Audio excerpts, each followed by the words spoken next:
Journée de la femme, lumière sur l'handicap au féminin. Article écrit par Noël et lu par Stan. Chaque année, le 8 mars, nous célébrons la Journée internationale des femmes, un moment dédié à la reconnaissance des luttes et des succès des femmes dans leur quête d'égalité et de justice. Cependant, au sein de ce large spectre de féminité, un groupe reste particulièrement vulnérable et souvent invisibilisé: les femmes en situation de handicap. La confluence de la discrimination de genre et du handicap crée une réalité complexe et multifacette, marquée par des obstacles uniques ainsi que des formes de résilience remarquables. L'handicap au féminin soulève des questions sur l'accessibilité, l'égalité des chances, la violence, la santé, l'emploi et tellement plus encore. Ces femmes, dont je fais partie, font face à des défis amplifiés par une société qui peine encore à intégrer pleinement la diversité de ses membres. Pourtant, leurs histoires et leurs luttes sont souvent reléguées au second plan, omises des discours dominants sur le féminisme et l'inclusion.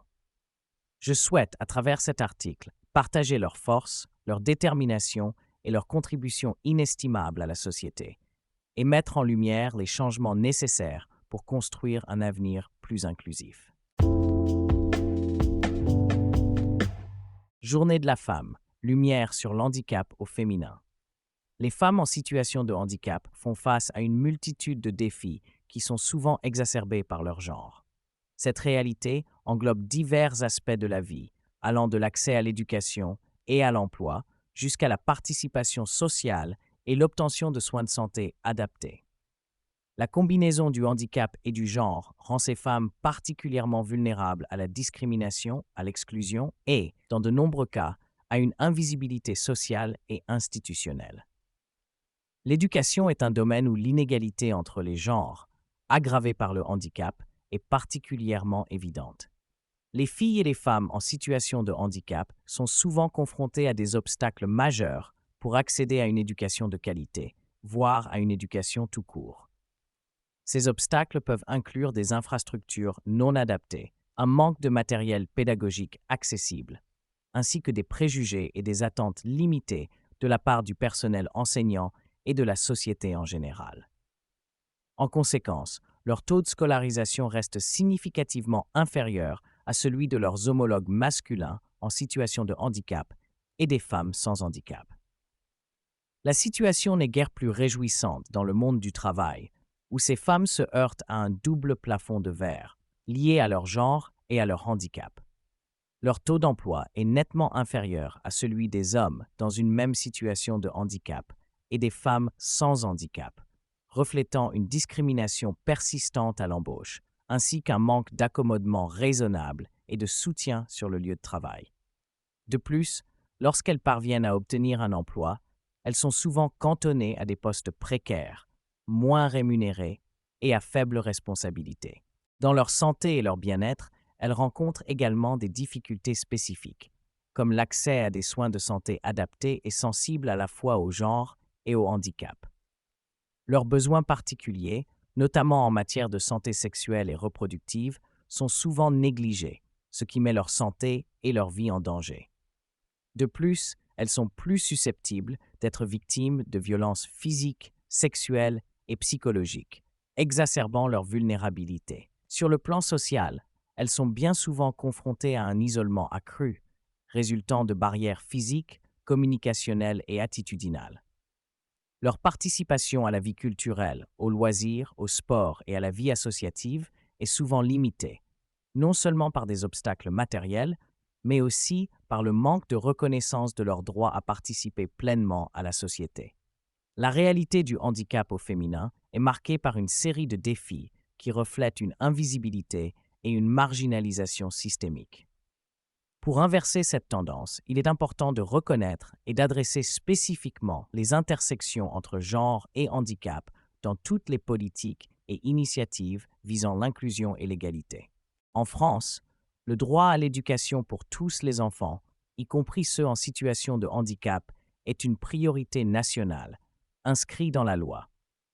La législation française, notamment la loi du 11 février 2005 pour l'égalité des droits et des chances, la participation et la citoyenneté des personnes handicapées, a marqué un tournant en faveur de l'intégration scolaire de ces élèves. Malgré ces avancées législatives, des défis subsistent. Bien que l'accès à l'éducation soit moins problématique en France que dans certains autres pays, ces filles et les femmes rencontrent encore des obstacles spécifiques. Ces défis incluent notamment la disponibilité et l'accessibilité des structures et des programmes d'éducation adaptés à leurs besoins spécifiques. Les adaptations requises ne se limitent pas aux infrastructures physiques, mais englobent également les méthodes pédagogiques, les supports éducatifs accessibles et la formation des enseignants aux spécificités du handicap.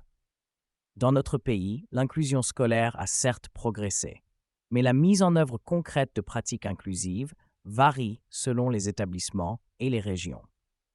Les filles en situation de handicap peuvent faire face à des stéréotypes de genre qui influencent les attentes et les orientations scolaires, limitant parfois leur accès à certaines filières ou activités éducatives.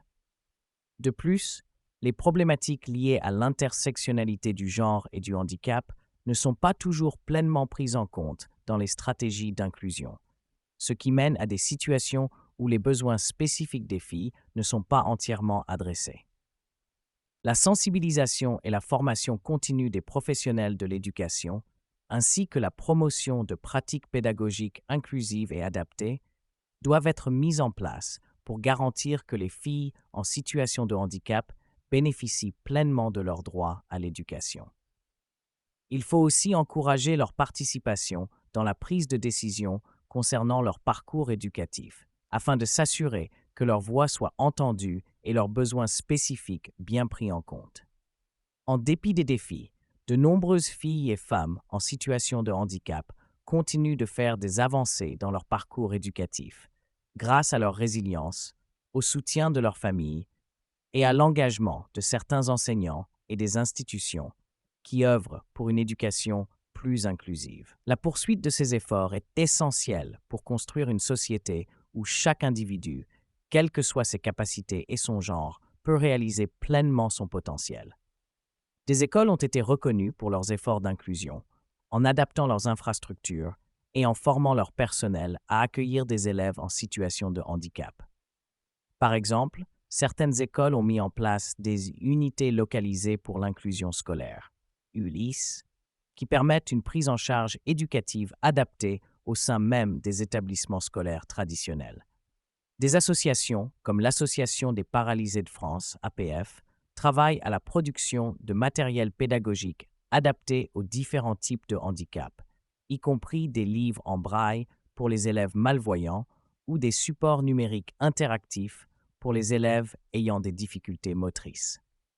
Le plan de formation École inclusive propose des modules spécifiques destinés à former les enseignants aux pratiques pédagogiques inclusives, en mettant l'accent sur la compréhension des différents types de handicap et sur les méthodes d'enseignement adaptées.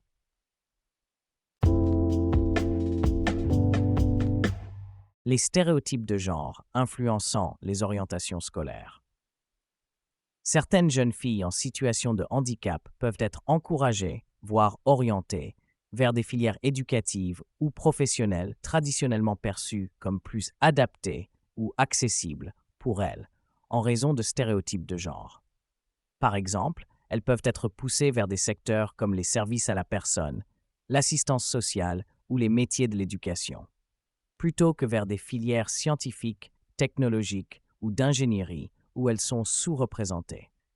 Cette orientation précoce limite leur accès à un large éventail d'opportunités professionnelles et perpétue les inégalités de genre dans le monde du travail. Le manque de prise en compte de l'intersectionnalité. Les activités extrascolaires, y compris sportives, jouent un rôle dans le développement personnel et social des élèves.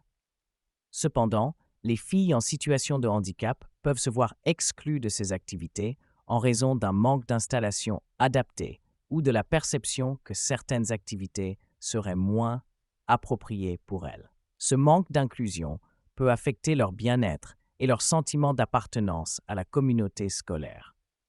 Pour contrer ces tendances, des initiatives spécifiques sont mises en place, telles que des programmes de mentorat visant à encourager les filles en situation de handicap, ou pas, à explorer des filières d'études et des carrières dans des domaines où elles sont traditionnellement sous-représentées.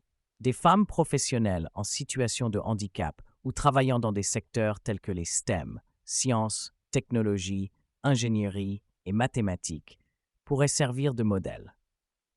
Les stéréotypes de genre et le manque de modèles féminins dans certaines carrières, notamment dans les domaines des STEM, influencent les aspirations et les choix éducatifs des filles dès le plus jeune âge. Plusieurs études ont mis en lumière cette problématique, montrant comment les attitudes sociétales et les environnements éducatifs façonnent différemment les parcours des filles et des garçons. Bien que le système éducatif français soit engagé dans la promotion de l'égalité des chances, des disparités persistent. L'ONICEP, qui produit des guides et des ressources sur les orientations professionnelles, publie régulièrement des analyses sur les choix d'orientation des jeunes. Ces documents mettent en lumière comment, malgré une performance académique souvent équivalente ou supérieure à celle des garçons, les filles s'orientent moins vers les filières scientifiques et technologiques. Le rapport souligne l'influence des stéréotypes de genre dès le plus jeune âge et la nécessité de promouvoir des modèles féminins dans ces domaines. L'INSEE, qui publie des données sur l'éducation et l'insertion professionnelle, montre des écarts de genre dans les choix d'orientation. Par exemple, les filles restent sous-représentées dans les filières d'ingénierie et de technologie, tandis qu'elles sont majoritaires dans les secteurs de la santé et de l'éducation. Ces statistiques reflètent l'impact des normes sociales et des attentes en matière de genre sur les décisions éducatives. Le chercheur Pascal Bressou a étudié l'effet des attentes des enseignants sur les performances et les orientations des élèves, montrant que les stéréotypes de genre peuvent influencer la perception des compétences des élèves par les enseignants, surtout dans les matières scientifiques. Ces perceptions peuvent, à leur tour, influencer les encouragements et le soutien que les élèves reçoivent pour poursuivre leurs études dans ces domaines. En France, des initiatives comme Elle bouge visent à augmenter la représentation des femmes dans les secteurs de l'ingénierie et de la technologie. En associant des filles de collège et lycée à des marraines professionnelles dans ces secteurs, l'association cherche à briser les stéréotypes et à encourager les jeunes filles à envisager des carrières dans ces domaines. À l'écriture de tout cela, une question me taraude. Comment être sûr que cette sous-représentation n'est pas liée à un choix volontaire des intérêts différents des filles par rapport à ceux des garçons?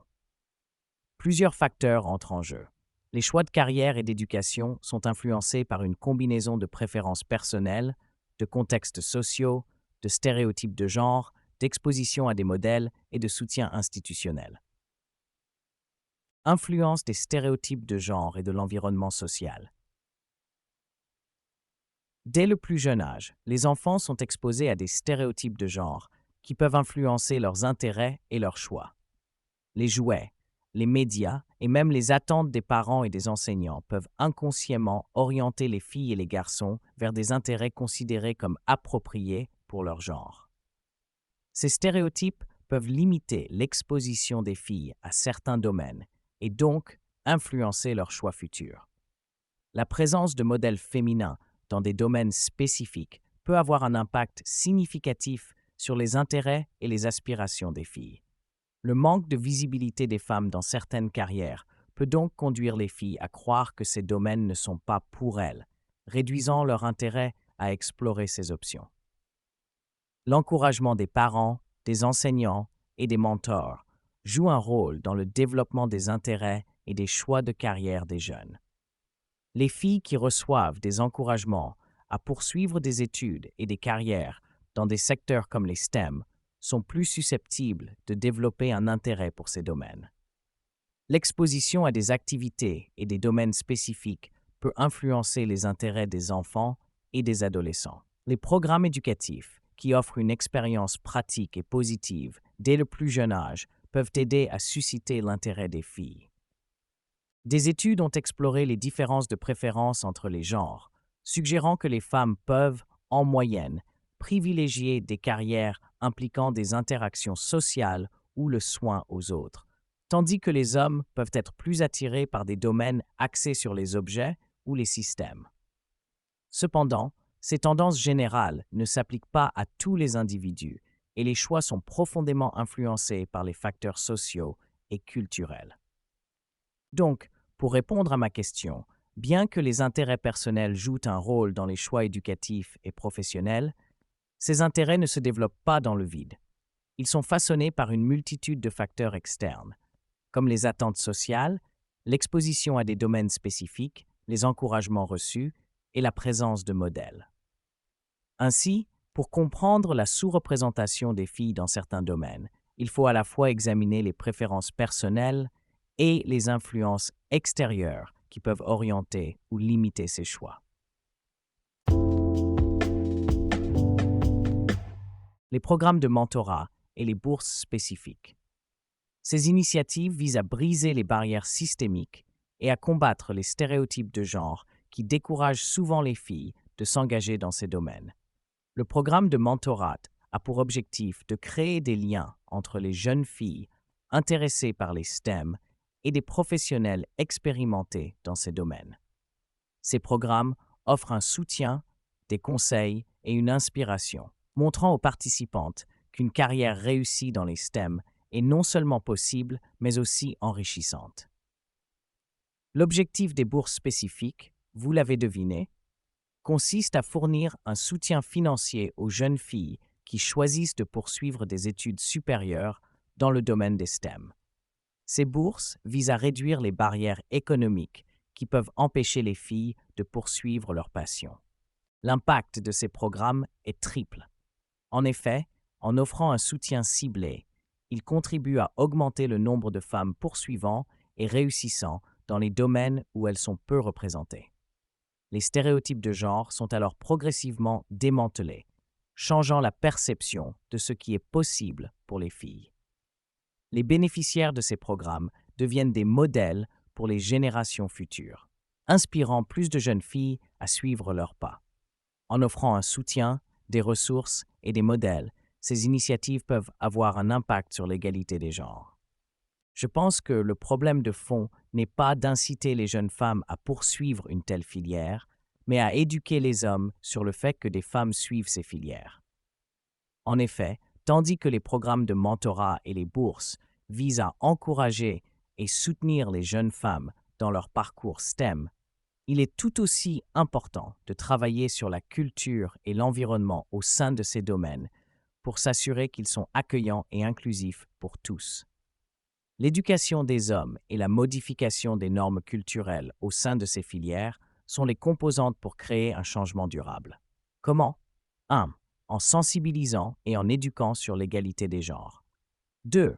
En promouvant un environnement inclusif avec une politique de tolérance zéro. 3. Avec une implication active des hommes. 4. Avec une collaboration et un engagement institutionnel. Le changement nécessite un effort concerté de tous les acteurs impliqués, institutions, hommes et femmes, et la société dans son ensemble. En abordant le problème sous plusieurs angles, y compris en éduquant et en engageant les hommes dans le processus, il est possible de créer un environnement plus équitable et inclusif. Au fil de mes recherches, je suis tombé sur la bourse Ada Lovelace de Microsoft, détail plus bas. Et je souhaite conclure cet article Journée de la femme, lumière sur l'handicap au féminin, en vous parlant de cette femme. Pour ceux qui ne la connaissent pas, il s'agit de la pionnière de l'informatique, qui malgré son génie, a vécu le calvaire d'être une femme. Ada Lovelace est souvent célébrée comme la première programmeuse informatique, une pionnière dont les idées étaient en avance sur son temps. Elle a démontré qu'au-delà des contraintes et des stéréotypes de son époque, le potentiel intellectuel et la contribution des femmes à la science et à la technologie sont immenses. Son travail sur la machine analytique de Charles Babbage, où elle a imaginé des concepts qui préfigurent la programmation informatique moderne, reste un témoignage puissant de son génie. Malgré cela, elle a rencontré des obstacles simplement parce qu'elle était une femme. Elle nous inspire par sa persévérance et sa capacité à surmonter les défis. Son héritage souligne l'importance de lutter contre les stéréotypes de genre et de créer un environnement plus inclusif et accueillant pour les femmes dans les domaines scientifiques et technologiques. L'histoire d'Ada Lovelace est celle d'un génie solitaire luttant contre les préjugés de son temps. Elle est emblématique des défis persistants auxquels les femmes sont encore confrontées aujourd'hui. Elle nous rappelle la nécessité de poursuivre les efforts pour éduquer, soutenir et encourager les jeunes filles et les femmes à explorer et à exceller dans ces domaines. En honorant son héritage, nous réaffirmons notre engagement à briser les barrières et à construire un avenir où le genre ne limite pas le potentiel d'une personne. Son histoire nous exhorte à continuer de lutter pour cet avenir, rendant hommage à son esprit pionnier en veillant à ce que les talents de toutes les femmes soient reconnus, valorisés et pleinement exploités.